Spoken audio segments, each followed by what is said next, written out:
जय महाकाल। आद्यकाली शक्ति साधना केंद्र में आप सभी दर्शकों का शिष्यों का स्वागत है। जैसा कि आप सभी को पता है कि धनतेरस की तिथि अब निकट आने वाली है, तो धनतेरस के अवसर पर धन आगमन से संबंधित आज मैं एक साधना आपको बताने जा रहा हूं, जिसे कोई भी स्त्री पुरुष और कोई भी गृहस्थ व्यक्ति या साधक साधिका इसे कर सकते हैं। ये साधना एक दिवसीय है, सरल है और इस साधना में माँ लक्ष्मी की कृपा आपको प्राप्त होती है। माँ लक्ष्मी की कृपा से धन आगमन होता है और यदि आप अपने जीवन में धन की कमी से या किसी अन्य का कर्ज इत्यादि की समस्या से अपनी व्यापार वृद्धि करना चाहते हैं या किसी भी प्रकार से आप अपने नौकरी में प्रमोशन इत्यादि पाना चाहते हैं, तो माँ लक्ष्मी की कृपा से आपको वो आपकी इच्छा पूरी होती है।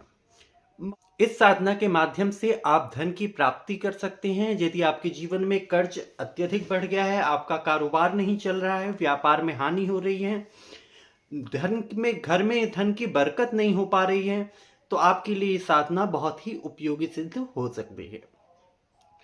ये साधना सरल है, सहज है, किसी के भी द्वारा की जा सकती है। इस साधना में किसी विशेष प्रकार का नियम बंधन नहीं है। माँ लक्ष्मी और कुबेर का पूजन, भगवान गणेश का पूजन, ये कुछ चीजें हैं जिनके विषय में मैं आज आपको बताने जा रहा हूँ। ये साधना धनतेरस के दिन रात्रिकालीन साधना है। रात्रि काल में की जाती है। साधक को लाल रंग के बाजोट पर, एक लकड़ी के बाजोट पर लाल कपड़ा बिछा दें। उसके ऊपर माँ लक्ष्मी का यंत्र स्थापित करें। माँ लक्ष्मी का यंत्र स्थापित करें। माँ लक्ष्मी के यंत्र की विधिवत पूजन करें, उनके चित्र की पूजन करें। लाल रंग का पुष्प, एक रक्त पुष्प देवी को अर्पित करें। नैवेद्य में, इस साधना में नैवेद्य देवी को खीर का प्रसाद नैवेद्य स्वरूप दिया जाता है। साधना को करने के लिए आपको कमलगट्टे की माला की आवश्यकता पड़ेगी।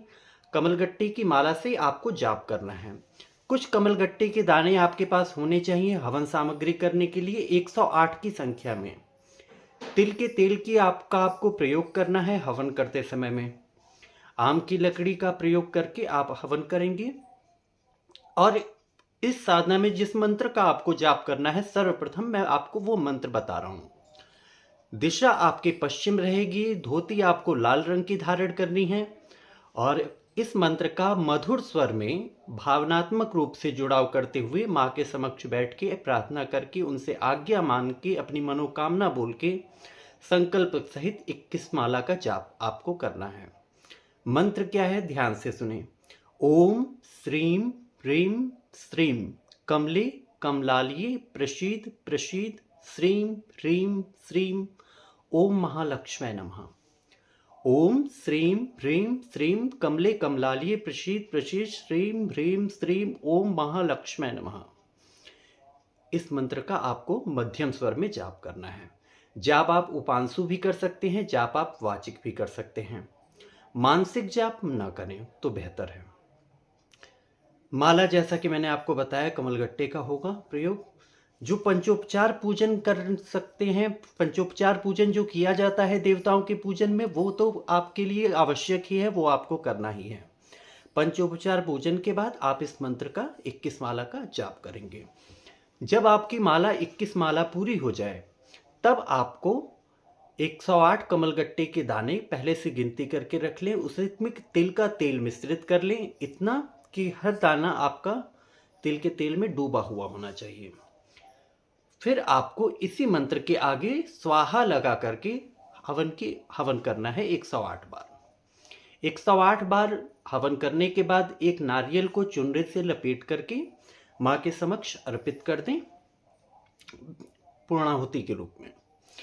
फिर आपको क्या करना है, रात्रि काल में आपका वहीं पे शयन करना है, उसी कक्ष में ब्रह्मचर्य का पालन करना है। कोशिश करें कि साधना करने के बाद भोजन ना करें। अपने शरीर को शुद्ध रखें। अगले दिन प्रातः काल उठने के बाद नारियल और माला, लकड़ी के बाजोट पे जो आपने पूजन सामग्री रखी है, सिवाय उस यंत्र को छोड़ के उन सब सामग्रियों को आप ले जाके किसी पीपल के पेड़ के नीचे रख दें या किसी बरगद के पेड़ के नीचे रख दें, या उसे लेकर किसी नदी में भी आप प्रवाहित कर सकते हैं तो उसे प्रवाहित कर दीजिए। यंत्र को आप अपने गले में रख सकते हैं, अपने पूजा के मंदिर में रख सकते हैं, या घर में जहाँ कहीं भी आप अपना धन रखते हैं उस जगह पे उसे रखें। नित्य प्रति उसे अपने धूप दीप दिखाते रहें। ऐसा करने पर बहुत शीघ्र ही आपको चमत्कारिक परिणाम प्राप्त होंगे और माँ की कृपा से आपके जीवन में धनागमन की स्थिति बनेगी, आपकी बाधाएं दूर होंगी। मेरी तरफ से आप सभी को धनतेरस की हार्दिक शुभकामनाएं। माँ आप कल्याण करें। जय हो।